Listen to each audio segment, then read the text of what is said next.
Assalamualaikum everyone. In today's video, we are going to discuss about the optical isomerism. And first, we discuss the stereoisomerism. And the optical isomerism is the type of this stereoisomerism. So first, we discuss that what is stereoisomerism. So actually, stereoisomerism have same chemical formula, but they are different arrangement of atoms in the space mean in the 3D arrangement. So they have different arrangement. So the stereoisomerism is just different from the structural isomerism because in structural isomerism the arrangement of atom occur different, but in the stereoisomerism only 3D arrangement of the atom in the space just different. Okay, so now we are going to discuss the types of these stereoisomerism. So the first type of this stereoisomerism have two types. First type is I just write up in the abbreviation form. You have to write up complete its form. So first type is the configurational. You will write configurational isomerism, and the second type is conformational isomerism. Okay, so now in the type of configurational isomerism, it is divided into the further two types, and its first type is our optical isomerism, or OI means optical isomerism, and its second type is geometrical isomerism. Okay, so now in its type we are going to discuss this optical isomerism in the today's lecture. So now we discuss. So here is the short introduction of stereoisomer, that they are the atom making up the isomer by joining up in the same order but still have different spatial arrangement. The word spatial arrangement also means that different 3D arrangement of atoms. So optical isomerism is one of the type of stereoisomerism. So what is optical isomerism? Are named likely because their structure affect the plane polarized. Right? They are the optical isomerism having same molecular formula, same structure, but the difference is that they are different. They show different behavior in the plane polarized light. Okay, so now we discuss how they show different behavior in the plane polarized, right? So actually what is do they a solution of one isomer rotate the plane polarized rays in the clockwise direction. Actually what is going to happen in that, actually we are performing an experiment, and we are um, giving us a prepared a solution of a compound whose optical activity is to determine, and then we add up this solution into a polarizometer. This polarizometer is going to check whether that compound is optical active or not. So in the first point, you see the solution of enantiomer or a compound is rotating light in clockwise direction. The word clockwise direction is like that, in this direction. So clockwise direction हमेशा इस तरह से होगी जिस तरह घड़ी जो है वो मूव करती है, वही क्लॉकवाइज डायरेक्शन होता है, but anti clockwise direction is like that. So in that way is anti-clockwise. So if a compound is rotating the light in the clockwise direction, mean if I raise it up and मैं आपको दिखाऊं कि किस तरह से वो solution की light जो है वो रोटेट अप होगी. तीन कंडीशंस हो सकती हैं उस सोल्यूशन के साथ जब हम उसके ऊपर प्लेन पोलराइज्ड लाइट डालते हैं.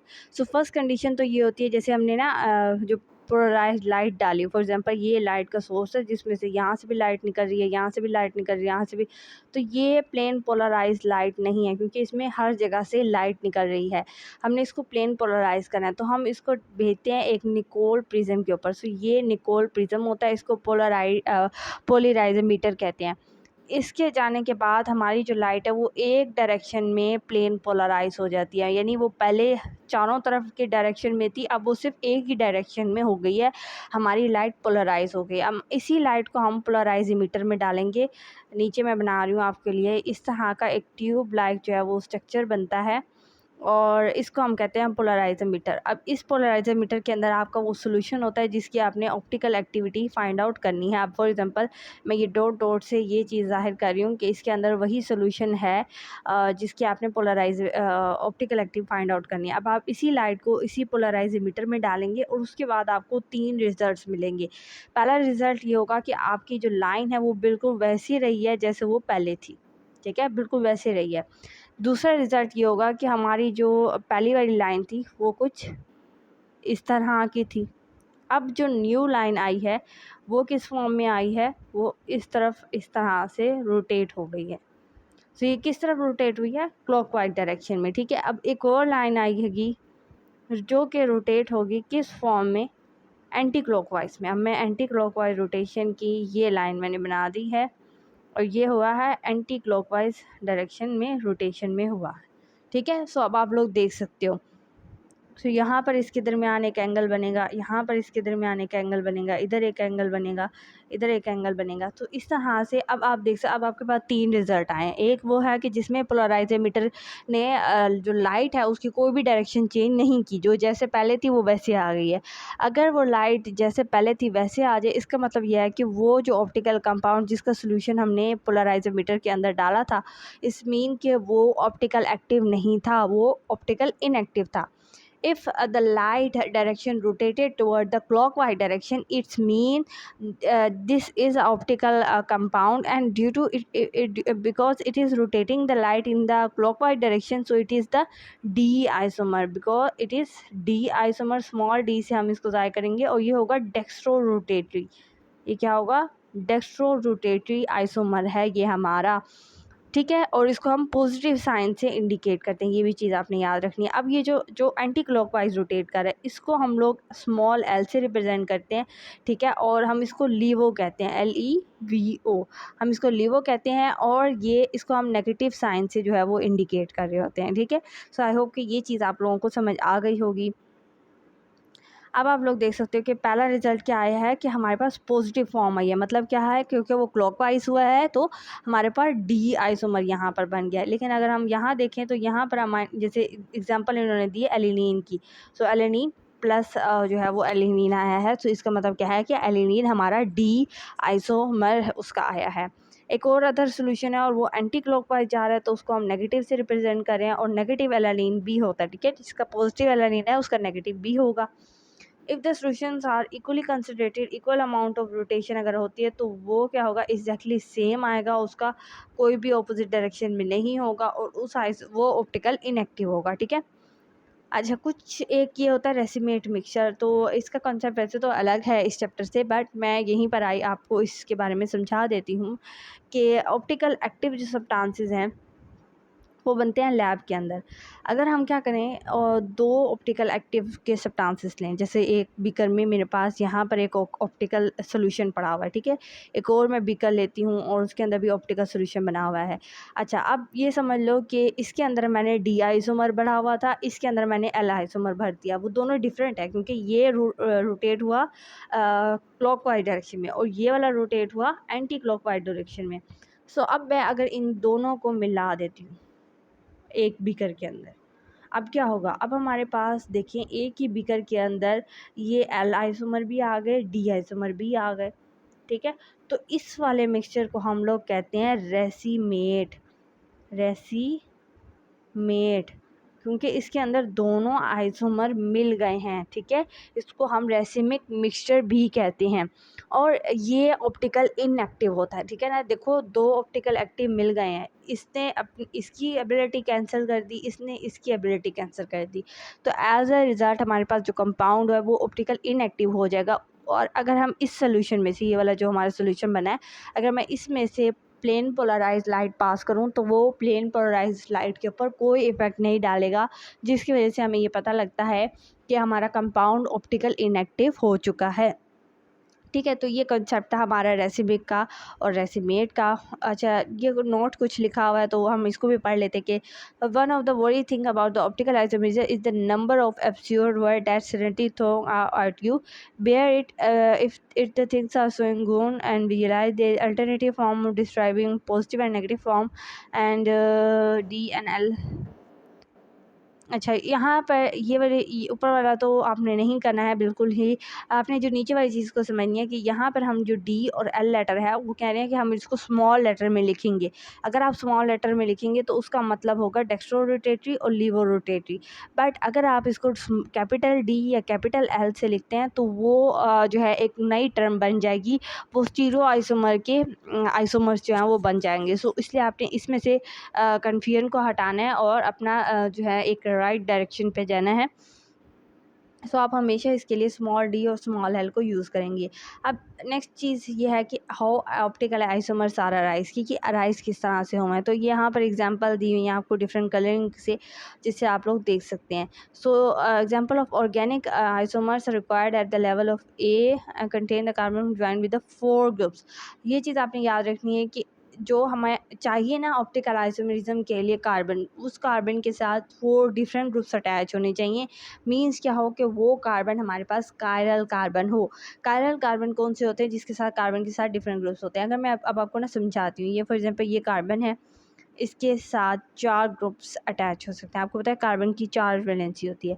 अब मैं कहती हूँ कि इस तरफ कार्बन के साथ है फ्लोरीन अटैच, इस तरफ है क्लोरीन अटैच, इस तरफ है हम ब्रोमीन को अटैच कर देते हैं, इस तरफ है आयोडीन। तो चारों ग्रुप डिफरेंट है, ठीक है। फ्लोरीन क्लोरीन से डिफरेंट है, सेम नहीं है। ब्रोमीन आयोडीन से डिफरेंट है। तो ये हमारा एक कायरल कार्बन बनता है और इस पर हम एक स्टार का साइन लगा के ये रिप्रेजेंट करते हैं कि ये एक कायरल कार्बन है।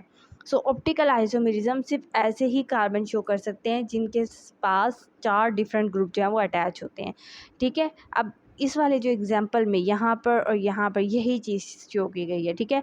यहाँ पर आप देख सकते हो कि ये दरमियान में ये ब्लैक कलर का दिखाया हुआ है, ये आप अज्यूम कर लो कि आपका कार्बन है। ये जो ग्रीन कलर में दिखाया हुआ है ये समझ लें आपका कोई और कंपाउंड है, येलो कलर का कोई और कंपाउंड है, ब्लू कलर का कोई और कंपाउंड है, और ये पिंक कलर का जो आगे है ये एक और कंपाउंड है, ठीक है। तो आप देख सकते हो कोई भी कलर एक दूसरे से नहीं मिलता है, इट्स मीन कि सारे कंपाउंड्स डिफरेंट है। अब ये वाला जो बी में ये जो आपको दिखाया गया है ये उसका ऑप्टिकल आइसोमर है।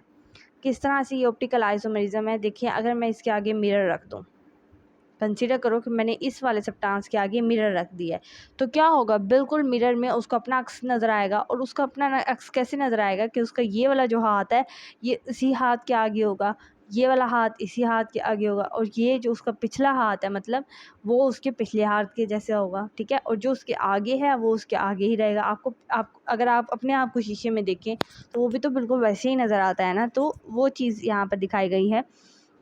सो इसका मतलब क्या है कि ये दोनों जो सब्सटेंसेस हैं ये एक दूसरे के मिरर इमेज हैं, और जो मिरर इमेज होते हैं वो एक दूसरे से सुपर इम्पोज नहीं हो सकते। देखिए, अगर मैं इस इमेज को इसके ऊपर सुपर इम्पोज करने लगूँ तो देखिए ग्रीन वाला जो है वो तो ग्रीन के ऊपर आ जाएगा, ठीक है। लेकिन ये जो येलो वाला है ये ब्लू के ऊपर आ जाएगा, ये येलो वाला ब्लू के ऊपर आ जाएगा, और ये वाला ब्लू वाला इस वाले येलो के ऊपर आ जाएगा, और पिंक पिंक के ऊपर ही आएगा। बल्कि पिंक ये वाला नीचे रहेगा और ये वाला पिंक उसके ऊपर आ जाएगा, ठीक है। सो ये नॉन सुपर इम्पॉसिबल हैं। और ऐसे जो भी होता है जो अब जो मिरर इमेज हों, ये क्या है? आपस में मिरर इमेज हैं। जो मिरर इमेज हों और नॉन सुपर इम्पॉसिबल हों, नॉन सुपर इम्पॉसिबल हों, इम्पॉसिबल हों, उनको हम लोग कहते हैं जी कि वो एनेंशियोमर्स होते हैं। तो ये हमारे क्या हैं? एनेंशियोमर्स हैं, ठीक है। और एनेंशियोमर्स ऑप्टिकल आइसोमर होते हैं, ठीक है। Objectively they are drawn orange blue, ये चीज़ आगे जो है वो इसको एक्सप्लेन किया हुआ है तो इसको आप नहीं देखेंगे। यहाँ पर जो है ए ग्रुप और उसकी बैक साइड जो है वो दिखाई गई है, तो बात वही सेम आ जाती है कि अगर हम उसको रोटेट भी करते हैं तो वो बिल्कुल वही नहीं आता जो कंपाउंड आपका होता है, ठीक है। तो इसका मतलब क्या है कि ये नॉन सुपर इम्पॉसिबल है, वो मैंने आपको ड्रॉ करके भी दिखा दिया कि किस तरह से ये नॉन सुपर इम्पॉसिबल होते हैं। अच्छा, जो नेक्स्ट चीज़ आप लोगों ने करनी है ना, तो वो ये करनी है कि या आप लोगों ने करना है कायरल और ए कायरल कार्बन का कॉन्सेप्ट करना है, ठीक है। अब कायरल और ए कायरल का मॉलिक्यूल्स कौन से होते हैं, कार्बन कौन से होते हैं? If the two groups are attach to the central carbon atom and the molecules have the plane of symmetry, तो left hand side is the reflection of right hand side. So if the four groups attach there is no symmetry anywhere in the molecules, ठीक है। So a molecule which has no symmetry is called as chiral, ठीक है, जिसकी कोई symmetry ही ना हो, यानी उसका कोई भी दो मॉलिक्यूल सेम ना हो। अब यहाँ पर आप देख सकते हो इस कंपाउंड के अंदर दो पिंक आ गए हैं। इट्स मीन क्या है कि इसके दो कंपाउंड सेम आ गए। जिसके दो कंपाउंड सेम आ जाए यानी उसके अंदर प्लेन ऑफ सिमेट्री है, हम उसको डिवाइड कर सकते हैं इक्वल्स ग्रुप के अंदर। सो यहाँ पर क्या है, यहाँ पर हमारे पास POS आ गया, इसमें प्लेन ऑफ सिमेट्री आ गई है। और प्लेन ऑफ सिमेट्री क्या होता है कि जब हम एक प्लेन से देखें, आप यहाँ देख सकते हो कि एक लाइन ड्रॉ यहाँ की गई है, हम इस प्लेन से इस कंपाउंड को कट कर सकते हैं, इसको दो सिमेट्रिकल हाफ में डिवाइड कर सकते हैं। मैं एक और एग्जांपल आपको इसकी देती हूँ। फॉर एग्जांपल कंसीडर करो यहाँ C∬C है। अब यहाँ जो दो ग्रुप्स अटैच होने हैं, फॉर एग्जांपल मैं एग्जांपल दे रही हूँ आपको, यहाँ पर भी एक C ग्रुप अटैच है, यहाँ पर भी एक C ग्रुप अटैच है, यहाँ पर एक D ग्रुप अटैच है, यहाँ पर भी एक D ग्रुप अटैच है। अब देखिए अगर मैं इस मॉलिक्यूल को यहाँ से ब्रेक करूँगी तो दोनों पार्ट्स इक्वल और बिल्कुल सेम बन जाएंगे। इसे कहते हैं प्लेन ऑफ सिमेट्री। और ये कंपाउंड ऑप्टिकल एक्टिव नहीं होते हैं क्योंकि ये एक कायरल जो है वो कार्बन्स हैं, ठीक है, सॉरी कायरल मालिक्यूल्स हैं ये, ठीक है। एक कायरल मालिक्यूल्स वो होते हैं जिनका के अंदर कोई प्लेन ऑफ सिमेट्री नहीं होती। अब किसके अंदर प्लेन ऑफ सिमेट्री नहीं है, फॉर एग्जांपल ये मैं यहाँ पर एक और वैसे ही कंपाउंड बना रही हूँ, बट यहाँ पर मैं प्लेन ऑफ सिमेट्री नहीं दिखाऊंगी, ठीक है, क्योंकि मैंने क्या करना है, डिफरेंट दिखाना है, मैंने ग्रुप्स को डिफरेंट करना है। जितने मैं ग्रुप्स को डिफरेंट करूँगी उतना हमारा कंपाउंड जो है वो सही रहेगा। अब हम लोग जो है मैं बनाती हूँ, जैसे यहाँ पर अगर हमारे पास C ग्रुप अटैच था तो यहाँ जाके हमारा C ग्रुप इस तरफ आ गया, यहाँ D अगर इस तरफ था तो यहाँ D इस तरफ चला गया। अब अगर मैं इसको ब्रेक करती हूँ तो ये दोनों कंपाउंड्स एक दूसरे की तरह नहीं हैं, तो ये प्लेन ऑफ सिमेट्री को शो नहीं कर रहे हैं। ये भी हो सकता है कि चारों ग्रुप्स डिफरेंट हो, जैसे ये C है ना, तो फॉर एग्जांपल यहाँ पर A ग्रुप अटैच हो, यहाँ पर B अटैच हो, यहाँ C अटैच हो, यहाँ D अटैच हो, तो ये भी हो सकता है। मैं इसको ब्रेक करूँ कोई मिल रहा है एक दूसरे से, कोई भी नहीं मिल रहा, तो ये कहते हैं हम लोग कि यहाँ पर कोई भी प्लेन ऑफ सिमेट्री नहीं है, इसलिए ये इसलिए ये ए कायरल कार्बन है। और जिनमें प्लेन ऑफ सिमेट्री होती है उनको कायरल और एसिमेट्रिक जो है वो मॉलिक्यूल्स कहते हैं या कार्बन कहते हैं, ठीक है। अब ऑप्टिकल आइसोमेरिज्म होने के लिए कायरल मॉलिक्यूल होना ज़रूरी है, यानी आपको एसिमेट्रिक होना पड़ेगा, आपको कोई सिमेट्री नहीं लानी है, ठीक है। और रिलेशनशिप बिटवीन द एनेंशियोमर्स को अगर आप देखें तो वही मैंने आपको बताया कि एनेंशियोमर्स नॉन सुपर इम्पोजिबल होते हैं और मिरर इमेज होते हैं एक दूसरे के। मिरर में अगर हम आप देखें तो वो दोनों आइसोमर्स जो हैं वो आपस में सुपर इम्पोज नहीं होते हैं, लेकिन एक दूसरे के मिरर इमेज होते हैं और वो एक कायरल मॉलिक्यूल्स होते हैं, ठीक है। अब कुछ एग्जांपल्स उन्होंने दिए हैं ऑप्टिकल आइसोमेरिज्म की, जैसे ये वाला एग्जांपल है। अब आप इसमें देखें कि इसमें कौन सा जो कार्बन है वो हमारा ऑप्टिकल आइसोमेरिज्म। तो आप इस वाले कार्बन को देखो, ये वाला कार्बन जिसको मैं सर्कल कर रही हूँ, यहाँ पर क्या है, CH3 है। तो CH3 में तो देखें यहाँ पर 3 हाइड्रोजन, तीनों सेम ग्रुप्स अटैच हो गए हैं, तो ये कायरल कार्बन होगा, ये नहीं हो सकता। दूसरे में CH2 है, वो भी नहीं होगा।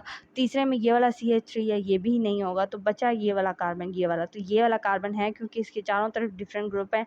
एक तरफ CH2 है, एक तरफ हाइड्रोजन है, एक तरफ CH3 है, एक तरफ OH है, तो चारों ग्रुप्स इसके डिफरेंट है, जिसकी वजह से ये कायरल कार्बन है, यानी एसिमेट्रिक कार्बन है। और हमें चाहिए यही था, ये कार्बन ऑप्टिकल आइसोमेरिज्म शो कर सकता है। 3D अरेंजमेंट में डिफरेंट जो है वो हो सकता है, इसलिए इस तरह हम इसकी मिरर इमेज भी बना सकते हैं। इसी कंपाउंड को हमने ऐसे लिख दिया है, ठीक है। इस कार्बन को हमने यहाँ लिख दिया, ये वाला जो हाइड्रोजन है ये यहाँ चला गया, OH जो है वो इस तरफ आ गया और इसका CH3 इधर चला गया, और ये वाला जो ग्रुप है वो यहाँ आ गया, ठीक है। अब हम इसकी मिरर इमेज बनाने लगे हैं। तो मिरर इमेज आपने जब भी बनाना है, जैसे आपने मिरर रखना है, तो जो भी मॉलिक्यूल यहाँ अटैच होगा वही मॉलिक्यूल इधर आके अटैच होगा, जो यहाँ अटैच होगा वो यहीं का यहीं यहाँ अटैच, जो यहाँ अटैच होगा वो यहाँ का यहाँ अटैच होगा। मतलब आपने ये नहीं करना कि आपने CH3 जो है वो इस तरफ अटैच कर देना है, ऐसा आपने नहीं करना है। हमेशा मिरर इमेज में जो यहाँ अटैच हुआ है वही यहाँ अटैच होगा, जो इस तरफ अटैच हुआ है वो यहाँ होगा, और जो इधर हुआ है वो वहाँ यहाँ होगा। मतलब इस तरह की अरेंजमेंट आपने रखनी है जब भी आपने मिरर इमेज बनाना है, ठीक हो गया। अब ये एक और एग्जांपल और लैक्टिक एसिड की दी। लैक्टिक एसिड बहुत इंपॉर्टेंट है ऑप्टिकल आइसोमेरिज्म में। तो यहाँ लैक्टिक एसिड का ये फार्मूला होता है, ठीक है। यहाँ पर आप देख सकते हो कि ये एक आर एल कार्बन है। अब हम इसी के ही ऑप्टिकल आइसोमेरिज्म बना रहे हैं, ठीक है। तो अब यहाँ पर मैंने CHO ग्रुप अटैच किया, तो मिरर में भी यही आएगा। यहाँ OH है तो यहाँ OH, यहाँ CH3 है तो यहाँ CH3 आएगा। वैसे जो हम लैक्टिक एसिड का बनाते हैं ना, इस तरह की मिरर इमेज बनाते वक्त, तो हम पता है किस तरह बनाते हैं। मैं अगर आपको यहाँ ना थोड़ा सा गलत लिखा हुआ है, तो यहाँ हम लोग इस तरह रखते हैं कि हम ये COOH ग्रुप को यहाँ रखते हैं, CH3 ग्रुप को यहाँ रखते हैं। इस तरफ OH आएगा और इस तरफ H आता है, ठीक है। सो इस तरह के लैक्टिक एसिड की जो है ना वो फॉर्मुलेशन होती है। अगर मैं उस तरह से बनाऊँ ना, आप लोग कंफ्यूज हो गए होंगे। सो ये इस तरह से मैं अब बना के आपको दिखाती हूँ। तो इस तरफ अटैच होगा COH, यहाँ पर आएगा CH3, इस तरफ आ जाएगा फॉर एग्जांपल OH, और इस तरफ आएगा H। तो आप ना इसको सेम रखेंगे, हमेशा इसको सेम रखेंगे। आप OH को यहाँ से यहाँ लेके जा सकते हैं, H को आप यहाँ से यहाँ लेके आ सकते हैं, ठीक है। यानी मतलब मैंने पहले OH उस तरफ रखा था ना, अब मैं बिल्कुल वैसा ही ड्रॉ कर रही हूँ। बस यहाँ पर मैं क्या रख दूँगी, H रख सकती हूँ, यहाँ पर OH रख सकती हूँ। बाकी यहाँ पर CH3 वैसे का वैसे रहेगा, COOH भी यहाँ का वैसे रहेगा। ये भी लैक्टिक एसिड का फार्मूला सही है। अब आप जब मिरर इमेज बनाएंगे तो H यहीं पर रखेंगे, अगर OH यहाँ पर है तो OH यहाँ रखेंगे। तो वो चीज़ आपने देखनी है। So CH2 group incorrectly attach to the centre का, देखा मैंने वही चीज़ ही आगे आपको बता दी गई है उसमें भी, ठीक है। तो यहाँ पर CH3 ग्रुप जो है वो गलत अटैच किया हुआ है, वो उन्होंने खुद भी बता दिया है, ठीक है। अब एक और एग्जांपल उन्होंने एलिनीन की दी है। एलिनीन का फार्मूला इस तरह का होता है, आपको बताइए। एलिनीन एक अमाइनो एसिड है। तो अब एलिनीन में भी इसी तरह ही उन्होंने मिरर इमेज बनाया है। जो ग्रुप यहाँ पर अटैच है वो भी यहीं पर ही अटैच हुआ है, ठीक है। सो इसी तरह ही आपने मिरर इमेजेस बनानी है और 2-3 एग्जाम्पल्स आप लिखते जाएंगे, ठीक है। उसके बाद वो यही कह रहे हैं कि इसके D कॉन्फ़िगरेशन होती है और L कॉन्फ़िगरेशन होती है, और प्लस एलिनीन और नेगेटिव एलिनीन हो सकता है, क्योंकि एक जो है वो पॉजिटिव की तरफ रोटेट करेगा, दूसरी नेगेटिव की तरफ रोटेट करेगा। इट इज़ पार्टिकुलर स्ट्रक्चर है जो कि पोलराइज हुआ क्लॉकवाइज डायरेक्शन में, और other amino acid for example have same arrangement of group. Alanine does not do that. So positive form और नेगेटिव फॉर्म से सी हो जाती है। नेचुरल सिस्टम है, and it is quite common to produce equal amount of both compound whether it is synthesized, and this is ample by the chance you get. Okay, तो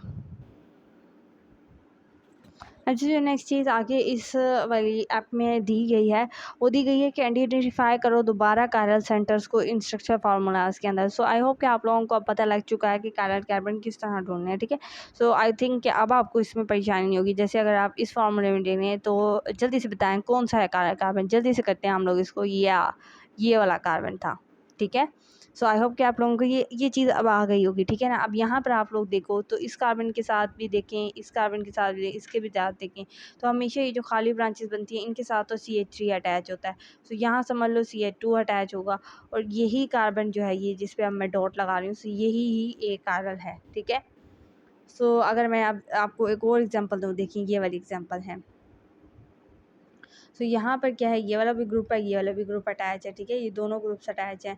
अब हम लोग देखते हैं, यानी यहाँ पर ये ब्रांच CH3 की यहाँ अटैच है, यहाँ भी CH3 की अटैच है, यहाँ भी CH3 है, यहाँ भी CH3 है। बाकी कार्बन आप पूरा करते हैं, ठीक है। अब इस कार्बन के साथ एक तरफ CH3 है, दूसरी तरफ भी CH3 है, यानी क्या हुआ, दोनों ग्रुप सेम। इस कार्बन के साथ भी दोनों ग्रुप सेम। ये वाला जो कार्बन है, ये वाला जिसकी तरफ मैं आप कर रही हूँ, तो इसके साथ एक तरफ कार्बन है, एक तरफ CH3 है, एक तरफ हाइड्रोजन होगा। तो ये वाला जो कार्बन है ये होगा हमारा इस मेट्रिक जो सॉरी कायरल कार्बन, जिसके साथ 3 डिफरेंट ग्रुप्स अटैच होंगे। अच्छा, यहाँ पर जो है उन्होंने कहा कि रिंग स्ट्रक्चर में जो है वो ढूंढ के दिखाएं कि किस तरह से आप कायरल कार्बन को यहाँ पर ढूंढेंगे। यहाँ पर भी करना है कि आपने सारे कार्बन ड्रॉ करने। यहाँ पर देखें डबल बॉन्ड है, ठीक है। डबल बॉन्ड की वजह से यहाँ पर कितने हाइड्रोजन हो जाएंगे, सिर्फ एक हाइड्रोजन यहाँ आएगा, एक हाइड्रोजन यहाँ आएगा, यहाँ यहाँ और यहाँ। इसके 3 बॉन्ड पूरे हो गए। इसके साथ एक और हाइड्रोजन, इसके साथ 2 हाइड्रोजन आएंगे और इसके साथ भी 2 हाइड्रोजन आएंगे। अब हमारा सारा स्ट्रक्चर बन चुका है। अब हम लोग देखते हैं कि इस कार्बन के साथ जिसके ऊपर डॉट में लगा रही हूँ, इसके साथ देखें कि एक C अटैच है, एक तरफ H अटैच है, एक दफ़ा दोबारा C अटैच है। आई डोंट थिंक सो कि इसके साथ कोई भी जो है वो होगा इसके अंदर ना कायरल कार्बन। सो यहाँ पर लिखा हुआ है therefore it is not a chiral centre, तो यहाँ पर कोई भी कायरल सेंटर नहीं है। फिर उसके बाद वो कोलेस्ट्रॉल में कह रहे हैं कि बताएं डिफरेंट, उन्होंने कार्बन्स को हाईलाइट कर दिया और वो बता रहे हैं कि इसमें बताएं कि कौन कौन से कायरल कार्बन है। सो ये आप लोगों के लिए असाइनमेंट है कि आप कोलेस्ट्रॉल में देखें कितने कायरल कार्बन्स बनते हैं, ठीक है। सो आई होप कि आप लोग इसको जो है वो आइडेंटिफाई कर सकेंगे कि इसके अंदर कितने कायरल कार्बन हैं। और नेक्स्ट वीडियो में पहले मैं आपसे ये पूछूंगी कि आपने कितने जो है फाइंड आउट किए हैं, और उसके बाद हम नेक्स्ट चलेंगे। अगर आप कमेंट में भी अपना आंसर देना चाहते हैं तो जल्दी से करें, कमेंट करें और मुझे बताएं कि क्या आंसर है इसका और कोलेस्ट्रॉल में कितने कायरल कार्बन है, ठीक है। मैंने आपको बहुत सारी प्रैक्टिस करवाई है, अब आप इजीली इसको फाइंड आउट कर सकेंगे, ठीक है। सो परेशान नहीं होना, जल्दी से बताएं और आंसर दें। सो हम अपने लेक्चर को यहीं तक ख़त्म करते हैं और मिलेंगे नेक्स्ट लेक्चर में। और आई होप कि आप लोगों को सारा कुछ समझ में आ गया होगा। फिर भी अगर आपको कोई भी कन्फ्यूजन है तो आप मुझसे पूछ सकते हैं, कमेंट में पूछ सकते हैं, मैं आपको ज़रूर उसका आंसर दूँगी। So keep watching my videos, मिलेंगे नेक्स्ट लेक्चर में, तब तक के लिए अल्लाह हाफिज़।